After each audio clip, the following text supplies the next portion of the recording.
Macherla municipality పరిధిలో త్రాగునీరు శుద్ధి చేసే ఫిల్టర్లు రిపేర్ రావటం వలన పట్టణవాసులకు శుద్ధ జలాలను అందించలేకపోతున్నామని మున్సిపల్ కమిషనర్ వెంకటదాసు వెల్లడించారు. ఈ ఇబ్బందికర పరిస్థితుల్లో 2 రోజుల పాటు తాగునీరు అందించలేకపోతున్నామని యుద్ధ ప్రాతిపదికన వాటర్ ఫిల్టర్ బెడ్స్ ను రిపేర్ చేయించి స్వచ్ఛమైన జలాలను పట్టణవాసులకు అందిస్తామని ఆయన పేర్కొన్నారు.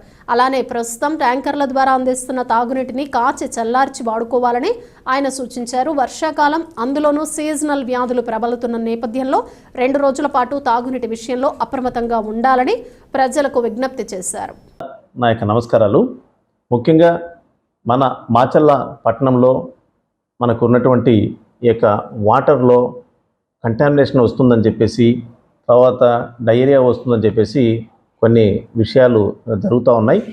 కానీ మనకు ముఖ్యంగా మేజర్గా జరుగుతున్న విషయం ఏంటంటే, టౌన్లో మనకు మున్సిపల్ ఆఫీసు ఆవరణలో ఉన్నటువంటి ఈ సమ్మర్ స్టోరేజ్ ట్యాంక్కి సంబంధించి ఫిల్టర్ బెడ్స్ నిన్న రాత్రి నుంచి పూర్తి స్థాయిలో చెడిపోయాయి. దానికి సంబంధించి మనం యూనిక్ కెమికల్స్ వారిని సంప్రదించి ఇమ్మీడియట్గా వాళ్ళని పిలిపించి ఏర్పాటు చేస్తున్నాం.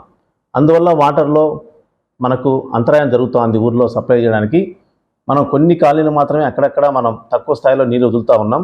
కాబట్టి పట్టణ ప్రజలందరూ కూడా దీన్ని గమనించి, ప్రస్తుతానికి టౌన్లో ఎక్కడ కూడా నీళ్లు రాలేనటువంటి పరిస్థితి ఏర్పడుతుంది. కాబట్టి ఎక్కడ ఇబ్బంది పడకుండా మనం ప్రత్యామ్నాయ ఏర్పాటుగా ట్యాంకర్లను కూడా ఏర్పాటు చేశాం.